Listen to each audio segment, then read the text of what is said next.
Alrighty, ladies and gentlemen, we're going to go ahead begin here in the next few moments. My name is Eddie Avelar. I'm one of the members of the program committee. I represent the K-12 High-Speed Network. Just a reminder that during today's sessions, they will be being streamed live. So during Q&A, if you could please raise your hand, and there'll be a microphone floating around, essentially, and they'll bring the mic to you so you can ask the questions that you wanted to ask. Without further ado, we're going to get ahead and get going with session number 1 here. So this is a next generation lecture vision. Mike W., as he permitted me to introduce him as, he's a systems engineer with Cisco Systems, focuses on collaboration and video in the education vertical. And so I'm going to go ahead and introduce him now and let him get started. Thank you.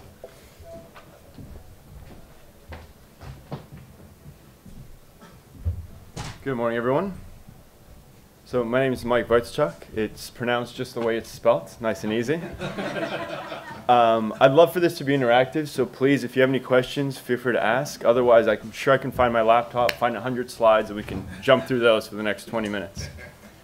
So I'm going to talk to you about the next generation of lecture vision, and I'll start off by telling you about a couple projects that we have in video and kind of show you how video is changing education.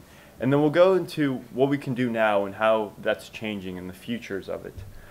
We have a pilot demoing these capabilities, and so I'll tell you a little bit about that.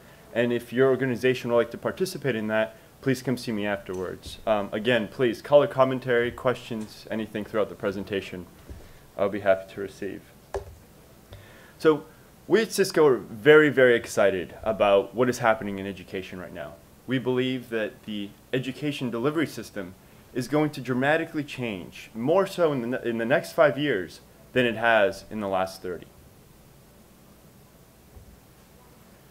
As you all know, learning is no longer bound to the physical walls of a classroom. Advances in technology and networking and in mobility allow us access to content just about anywhere, anytime, almost from any device. Students can catch up on lecture recordings from their tablets in a coffee shop. You can catch up on an assignment through the use of social media. You can even access those applications that students used to have to sit in a lab on a specific computer through virtual desktop, through just about any device, and again, just about anywhere. Video is transforming teaching models. A new teaching model called flipped learning has come about, and I'll talk about MOOCs in a second. But we're really working on that pervasive experience where students, teachers, and anybody else can join via a mobile device, from a cell phone, for example, or tablet, from a laptop or desktop computer based on a specific application or a browser-based application, to a desktop system or a room-based system. And all of these video endpoints can be in the same call or same lecture. I mentioned flipped learning. How many of you are familiar with flipped learning? 2 people. So I'll quickly explain it. What happens is the teacher records the theory or a concept or a short video explaining something. And the students, as their homework, watch this video and they learn the theory. And then they go into the classroom, and instead of sitting down and listening to the teacher speak, they collaborate with each other and apply the concepts that they learned, apply the theory that they've learned, all while working together. And this has been enabled through the use of video. Video has also created a number of startups in the MOOC space, or the massive open online courses. How many of you are familiar with EDX, Udacity, or Coursera? Great, same. I'm glad you guys are participating, thank you. Everybody else, I hope you guys get some coffee. So Coursera and all of them have the same goal. They're taking courses by some of the most famous professors at the biggest schools, and they're offering these courses free of charge. The founder of Coursera claims that the average response time to a student question is 22 minutes around the clock. And that is a factor of the scale of the number of students that are in this class. But that's a feat no teacher could ever accomplish. Udacity, the founder, had an artificial intelligence class at Stanford, had 200 students. Open the class up, globally, 160,000 students. The top Stanford student was ranked 411th. Video is changing education as we know it. Here in the United States, National Lambda Rail, or NLR, and Internet 2 have created telepresence exchanges, not only connecting schools in the United States, K through 12 and universities, but they're peering with research and education networks around the world. CUDI in Mexico, ARNet in Australia, Asia, Europe. So we can now use immersive video, use the high-speed bandwidth of the research and education networks, and guarantee a quality experience.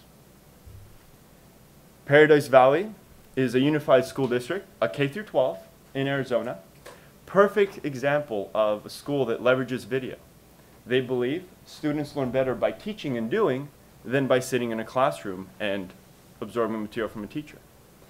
They use video for second graders to teach high school English as a second language students. They've partnered with Harvard to teach second graders about QR codes.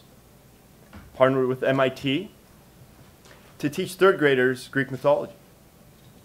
They've even partnered with the Technical University of Košice in Slovakia, and using immersive telepresence, trained their teachers so that those teachers at Paradise Valley teach networking classes. And this is just the beginning. This is just the blended learning.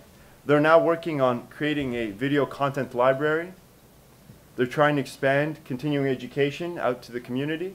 And they're trying to bring AP classes or college level classes for high school students out to the home.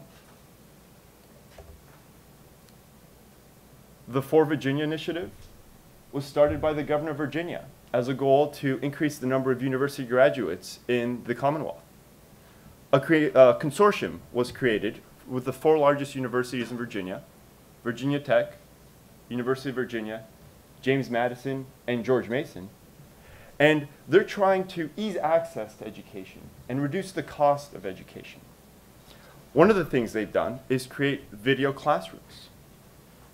One of the classes that George Mason was trying to offer, it was Advanced Chinese for Business, and they didn't have enough students to offer the class, couldn't afford the professor.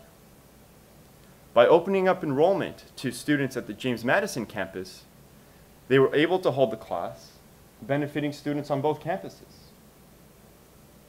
What was remarkable was the students on the far end who saw the professor over the video, you would think they would feel more distant from the professor, but they expressed the exact opposite. They were saying that they actually felt closer because if they were in the classroom and they were sitting in rows 4, 5, and 6 in the back, whereas over video, they were sitting in rows 1 and 2, and they felt like they were directly in front of the professor. They felt like they were more comfortable to ask him questions. And that's what they've told us. And that was just the beginning. That was about 1.5 years or 2 years ago. This semester, depending on which of the 4 schools you ask, they have between 6 and 12 different video classes running. The Warren School of Business, just last week, announced their new telepresence room, floor-to-ceiling video. And they're connecting their campus in San Francisco with their main campus in the state of Pennsylvania. Pretty incredible. But this is just the tip of the iceberg. We've been doing blended learning or distance learning for a number of years now. And we can connect students from just about anywhere. The technology permits a student to join this class from their mobile device should they not be able to travel due to sickness, family, or work. And if the school chooses to, we can record this video and have them watch it at their convenience when they're no longer sick, whatever the case may be. But once we start recording all of these classes, and school offers a number of classes every semester, we end up with hours and hours of video. What do we do with all of this video? How do you intelligently search through it? If I took a chemistry class and I heard a joke that before an exam, I will do a lot better if I sleep with my textbook under my bed. Something about osmosis. But I don't know what osmosis is. How do I find the class in that semester and find the specific section of a lecture so I can listen to what the professor said? And what if the teacher mentions it several times during the class? Do I have to listen to the entire hour-long lecture, or can I skip through the different pieces? What if we had a mechanism to allow students to collaborate outside of the classroom? So watching a lecture recording, for example, and I don't want to comment at the bottom on the whole video, I like to comment on a specific part. When the teacher talks about osmosis, I didn't understand the explanation. So I can ask a question. And maybe other students didn't understand, and so they can comment on my comment or answer my question. And then, based on the number of comments, the teacher gets feedback saying, hey, I can't move on to advanced topics. I still need to go back and cover the basics. So one such portal is our Capture, Transform, Share solution. This is what the portal looks like. And I will show you a demo of this momentarily. But as you can see, top left, you have the video that you can blow up full screen. You have the list of speakers. So if a class is taught by several speakers and I want to skip directly to a section where one of those speakers spoke, I can do that. Or you can see a list of keywords. So what happens is you have a lecture recording, and this solution takes the speech to text, creates a transcript, and indexes it with keywords so you can skip to specific sections in a video based on those keywords. On the bottom, you can see comments and timeline comments, which is where I can comment on the whole video or comment at a specific section. So this is a screenshot of one of the pilots that we're running with a Cisco partner called Viopta. And they're hosting all of these Cisco technologies in their data center, offering it out in the cloud to end users. The pilot runs for a semester, and schools, K-12s or higher ed, are welcome to join. And Viopta also adds two pieces of functionality. One is their integration into their learning management system. So if a school uses Moodle, for example, you can have this solution that records, pushes to show and share, has all of the keywords, and it can integrate it into your Moodle instance. The other thing they have is an application on an iPad that facilitates controlling endpoints. Imagine you have a K-12 teacher who teaches math in classroom number 1 and chemistry the next period in, let's be original, we'll call it classroom number 2. And classroom number 3 has another endpoint. So that's 3 different endpoints. How does the teacher know which remote to use, where to dial, how to record? Let's take all of that complication out and use this one iPad application where the teacher walks in, 9 o'clock, math class, video starts to record. And they don't worry about it. End recording, teacher has no idea what happens on the back end, everything is automated. Walks into the second classroom, chemistry, and that different endpoint is now being controlled. Makes it extremely easy. So if anybody has any questions about the pilot, that information is available on pilot.viopta.com, or please come see me afterwards. I'll be happy to explain what's going on and try and get your institution to participate. Does anybody have any questions? Does this sound compelling to anybody or interesting? I hope so. I've got a question for Sure. you. Is the processing of the video to do keyword detection, speaker recognition, that sort of thing, close to real time, or does it take a fair amount of effort? Is there a delay? Currently, there is a delay. We're working on reducing that time. Does that mean I'm over time, or is that? No? Okay. Currently, there is a process. I believe I can look up. It's at least twice the real time right now. But we're working on putting this on faster hardware. But that'll lead me to the next part, which is the enabling. And I can get those numbers for you in the next 2 days when we're here. I was a plant to lead you on. I appreciate that. Thank you. So there are 3 pieces of this solution that allow us to unlock the power of video. So the goal really is to take video from any source. It could be an online video meeting that you have. It could be a video recording of a conference that you're having and you just have a camera at the back of a room. Or even for those of you who use WebEx, you can take that video, transcode it to play on any device. So you can view the videos on an iOS device, on an Android device, on your computer or your digital signage. And then there's the user show and share portal that allows you to skip through sections of videos, allows you to comment. So the Telepresence content server does the recording.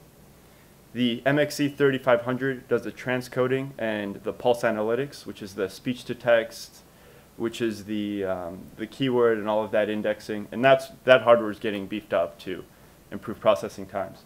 And then show and share is the final portal that the end users use. Does anybody have any questions?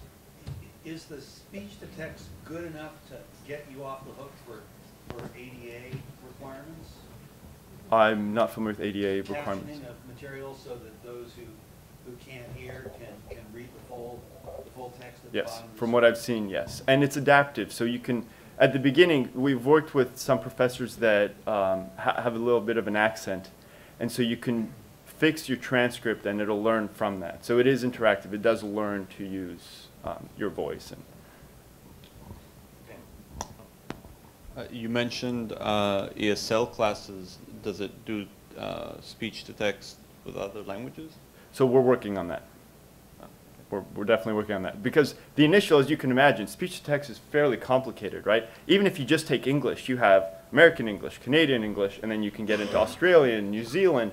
And so there's a lot of different dialects, and we're working on doing all of that. But the great thing is it's also adaptive. So it, like Siri or all of your other devices that use speech to text, it slowly learns your speech, and you can read the transcript and fix it in order to adapt. The text can be translated to other language? Not yet, so we're working on that. Okay. Anybody else? Great, so I'll quickly show you a demo.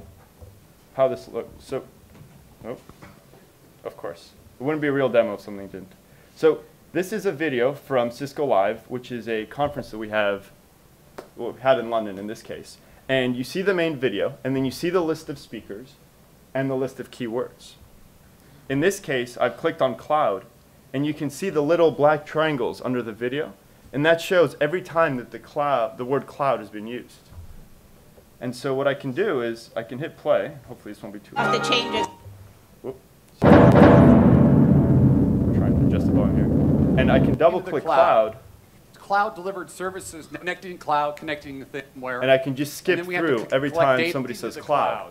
So think back to the osmosis section. I can search through an entire lecture and jump to each time somebody says that. Maybe I want to watch a specific teacher speak. And so I can click on Sean Curtis, for example. And then that's when Sean starts speaking. I can jump to the next time he speaks. And the next time he speaks.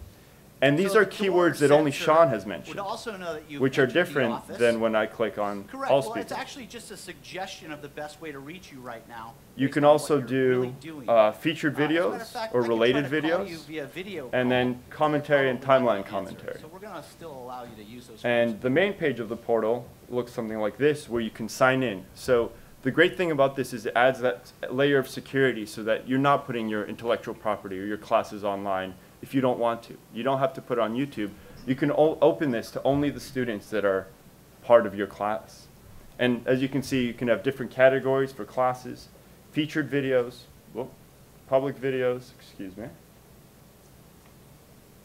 And you can filter videos. So I can have 3, 4, 5 semesters worth of videos here and search for osmosis, and it'll pull out each lecture that has that. Any questions, comments? I believe I'm out of time. So thank you all very much. I'm here for the next 2 days. So if you have any questions, comments about the pilot, about the technology, please come see me. Thank you very much.